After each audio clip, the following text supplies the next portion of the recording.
Yo, what's going down, everybody? It is straight out of Boston here, aka the King of Boston, and today we're back with episode 37 of the Detroit Pistons Association on NBA 2K13, and today we're going up against the New Orleans Hornets. Now, the New Orleans Hornets are probably maybe the best team in this association, outside of my team, of course, the Pistons, who I probably think might be the strongest team in this association, but this Hornets team was really good. When you look at them on paper, you know, they look like a very similar team to what they are in real life. But they've just progressed very well. They've progressed a lot like maybe you could say the Thunder have of recent years. They came up, they were just a few young guys, some rookies, and they really progressed into not really star players. I think Eric Gordon might be their only really big star, but other than that, they have a very progressed Austin Rivers and a very progressed Xavier Henry. Both are 80 overall, I believe. Eric Gordon and Anthony Davis are both in the mid-80s. Ryan Anderson was in the upper 70s along with Grievous Vasquez. I think both those guys might come to the bench. I don't know if Anderson starts. Jeff Green is in the starting lineup. He's in the upper 70s. It's just a very, very strong Hornets team. But anyway, I have a few things I want to talk about before I get into this gameplay. First things first, I do want to say that for those of you who watch my Oakland A's franchise and MLB 12 The Show, I just want to let you guys know that my MLB 12 The Show hasn't really been working lately. It freezes up when I try to get past the start menu. So anyway, I'll try to keep I'll keep trying to get that game to work for so that I can continue that series. But just don't be too I don't know. Don't be just that's the reason why if I don't post an A's video for a few days or something like that. I'm going to try and get that game working and record another episode, but if it doesn't work, then just bear with me. So anyway, I also want to talk about, if you guys did not see, iPod King Carter released a video announcing a sports commentator March Madness. Now, I'm sure probably a few of you are thinking if I'm going to enter it or not. Now, I can't guarantee that I'm going to enter it because he hasn't released anything about the specifics. Maybe it's for guys only under 1,000 subs, in which case I wouldn't be eligible. Maybe it's for guys only over 5,000 subs, like between 5 and 10,000, in which case I would also not be eligible. But if I am eligible, I would like to enter it, submit a video, see where it goes. I probably, I wouldn't really be in it to win, because I imagine it seems like in these type of kind of tournament events with commentators like that, they all put in super cool editing and try really hard and stuff, and I mean, that'd be awesome if I could. I just don't have the time to do that, nor the skill to do that. I'm not the best editor, and I'll probably just post a normal commentary like this, maybe include a few clips from my different series, and just kind of talk about my channel and use it as my opportunity to get more people to look at my channel, because one of the things that smaller commentators often struggle with, they may post the best videos on YouTube, but if you don't get noticed, if there's a certain aspect, and this is why networking and dual commenting is such a good idea, because you have to get your channel out there. If no one sees your channel, then you can post all the great commentaries you want, but it's not going to matter. So, that's what I've tried to do. I posted videos on Sports Gaming Universe, on Bave's channel or whatever. I haven't really done too many dual comments. I'm doing a podcast with Ryan.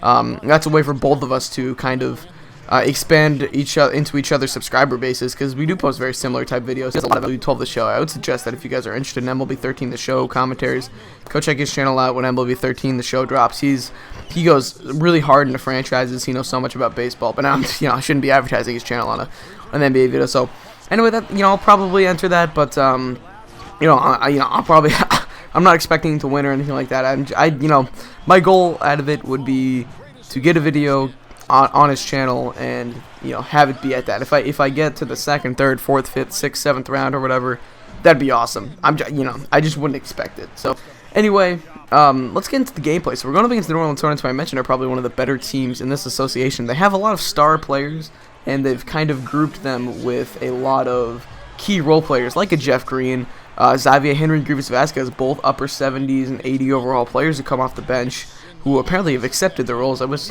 freaking Shabazz Muhammad would have done that. No, I'm kidding. And we continue to struggle defensively. Speaking of Shabazz Muhammad, with the absence of Amon Shumpert now, who was traded for Brandon Rush and 2 first-round picks. And Brandon Rush just hasn't gotten the job done defensively. He hasn't filled that gap left Amon Shumpert, which I was kind of hoping he would. And the team chemistry's down. This is a low point for this team right now. We have defensive issues. Team's lost a few games now, and chemistry is a little bit whack. But the trade deadline's coming up, and that's an opportunity for us to right the ship. So that's what I'm going to try and do. I'm going to try and right the ship with this trade deadline. You'll see trades in the next episode, which will be out on Friday. I'm posting an extra video this week of the series because, you know, I had the opportunity to. I didn't have school on Monday, so I had a little bit of extra time to edit. I usually edit about 3 videos on the weekend and 4 videos during the week.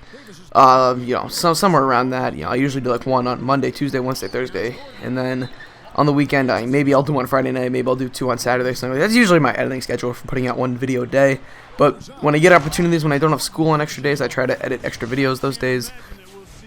So, you know, because I didn't have school on Monday, I just had the extra opportunities to edit down a video, so I figured I would. But anyway, so yeah, this is a very good Hornets team, and like I said, the Pistons kind of reeling at this point.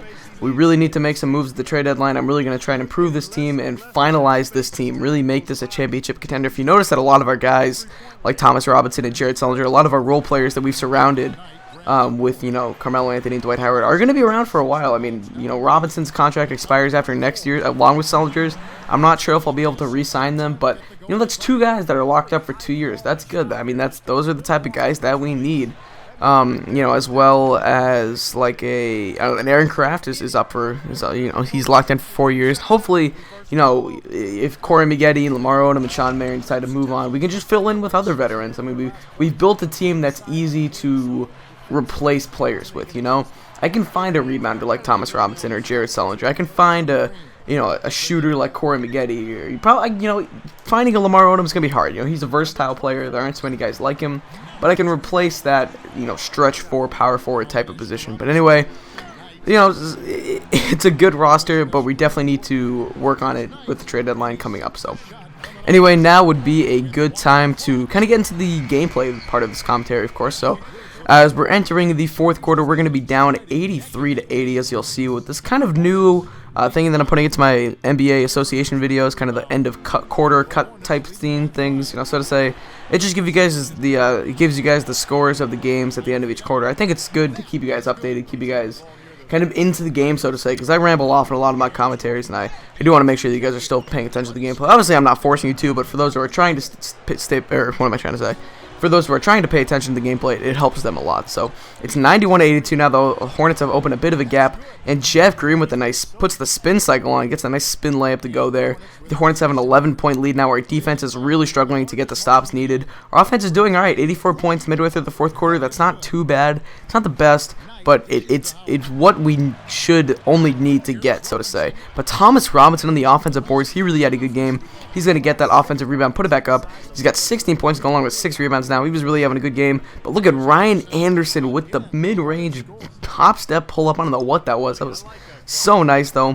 102-88. Xavier Henry gives it to Eric Gordon. Gordon is going to alley-oop it up to Jeff Green. Look at Jeff Green showing off his athleticism right there.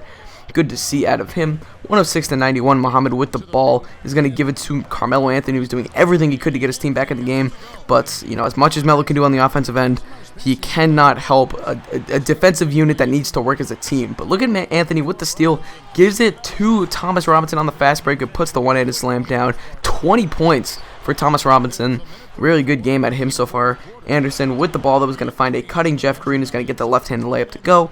And the Hornets take a 13-point lead with 1.5 minutes left. This game was all but over. 110-95. 35 seconds left. Gordon goes in with the left-handed layup. Makes it 112-95. And that's just about going to wrap up this game. Dwight Howard breaks the free throw. And the time will expire. So the Hornets end up winning, I believe, 114-98. The Pistons fall to 38-15 on the season. Still a very good record, but not as of late, considering this team started at, I believe, 30-8, so 8-6 or 8-7 in their last 15. Not too good. The Pistons definitely need to make some moves, shake some things up as we enter or get closer towards the trade deadline. But anyway, you can take a look at the post-game stats as well as the player of the game highlights. You can see we did get dominated in a lot of categories. It wasn't, you know, a huge blowout game in terms of the total stats for the teams or whatever, but there was definitely a discrepancy. And we move on to the player stats. As you can see, good games out of Thomas Robinson and Brandon Knight. Both had 20 points each. But Eric Gordon was he was the show. I don't know. He's the player of the game. I couldn't think of the word that I wanted, but he had 40. So that's going to wrap up this video. So I thank you guys for watching. Hope you did enjoy. This was out. Peace.